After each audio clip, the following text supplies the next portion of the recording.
Assalamualaikum warahmatullahi wabarakatuh. Kali ini saya akan mempelajari tentang pendidikan kewarganegaraan pada kelas 11 SMA sederajat, yaitu mengenai peran Indonesia dan dalam perdamaian dunia. Yang pertama, Indonesia di tengah hubungan internasional, yaitu terdiri dari hubungan internasional dan hubungan internasional Indonesia.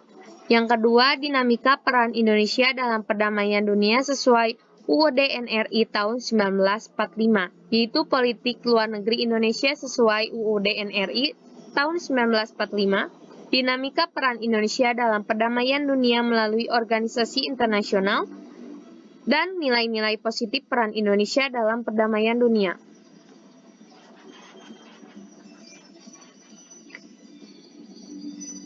Selanjutnya, terdapat dua gambar. Gambar sisi kiri memperlihatkan dua orang sedang beradu pendapat hingga menimbulkan selisih paham. Pada gambar sisi kanan terlihat dua orang sebagai penengah, sekaligus mediator yang berupaya mendamaikan kedua belah pihak. Melakukan mediasi dan berunding merupakan salah satu cara menyelesaikan suatu permasalahan. Ilustrasi di atas menggambarkan posisi Indonesia dalam pergaulan internasional. Dengan politik luar negeri bebas aktifnya, Indonesia dapat menentukan sikap terhadap permasalahan internasional dan tetap aktif dalam upaya menciptakan perdamaian dunia.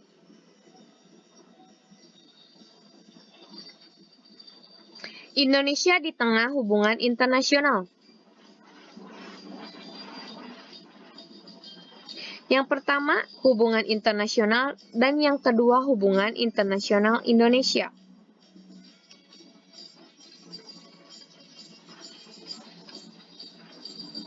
Subjek hukum dalam hubungan internasional.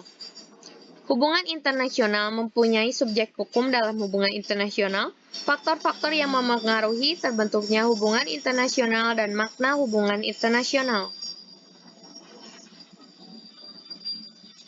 Makna hubungan internasional, yaitu dalam bab 1 Ketentuan Umum pasal 1 huruf A Undang-Undang Nomor 37 Tahun 1999 tentang Hubungan Luar Negeri, ditegaskan bahwa hubungan internasional adalah setiap kegiatan yang menyangkut aspek regional dan internasional yang dilakukan oleh pemerintah di tingkat pusat dan daerah atau lembaga-lembaganya, lembaga negara, badan usaha, organisasi politik, organisasi masyarakat, lembaga swadaya masyarakat atau LSM, atau warga negara Indonesia.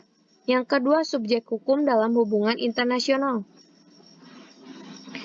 Ada 6, yaitu negara, Tata Suci Vatikan, individu, Palang Merah Internasional, organisasi internasional, dan kaum pemberontak atau beligeransi. Faktor-faktor yang mempengaruhi terbentuknya hubungan internasional. Ada faktor internal dan faktor eksternal. Faktor internal terdiri dari keterbatasan dalam memenuhi kebutuhan maupun kepentingan nasional. Kemudian kekhawatiran adanya ancaman dari dalam negeri seperti adanya kudeta terhadap kekuasaan tertentu. Sedangkan faktor eksternal, adanya perbedaan penguasaan ilmu pengetahuan, perbedaan kondisi suatu negara yang berbeda dengan negara lain. Selanjutnya, hubungan internasional Indonesia memiliki bentuk-bentuk hubungan internasional yang dilakukan Indonesia dan manfaat hubungan internasional bagi Indonesia dalam berbagai bidang, kemudian sumber hukum pelaksanaan hubungan internasional Indonesia. Sumber hukum pelaksanaan hubungan internasional Indonesia. Yang ke-1 sila kedua Pancasila yang berbunyi, kemanusiaan yang adil dan beradab. Yang kedua, alinea keempat pembukaan UUD tahun 1945.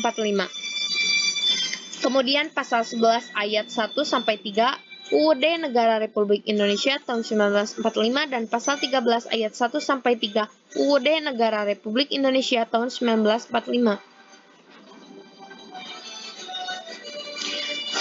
Bentuk-bentuk hubungan internasional yang dilakukan Indonesia terdiri dari hubungan multilateral, kerjasama bilateral, dan hubungan regional.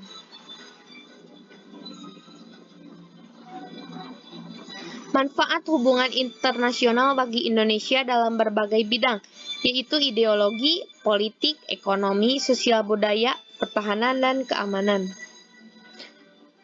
B. Dinamika peran Indonesia dalam perdamaian dunia sesuai UUD Negara Republik Indonesia tahun 1945.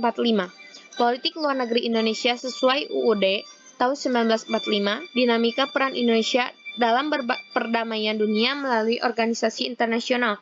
Nilai-nilai positif peran Indonesia dalam perdamaian dunia. 1. Politik luar negeri Indonesia sesuai UUD Negara Republik Indonesia tahun 1945, yaitu pelaksanaan politik luar negeri Indonesia dalam pergaulan internasionalisme memiliki corak tersendiri. Corak politik luar negeri Indonesia adalah bebas aktif. Pelaksanaan politik luar negeri Indonesia tidak memihak pada salah satu blok kekuatan dunia atau gerakan non-blok, tetapi tetap aktif dalam menyelesaikan masalah-masalah internasional dan menciptakan perdamaian dunia.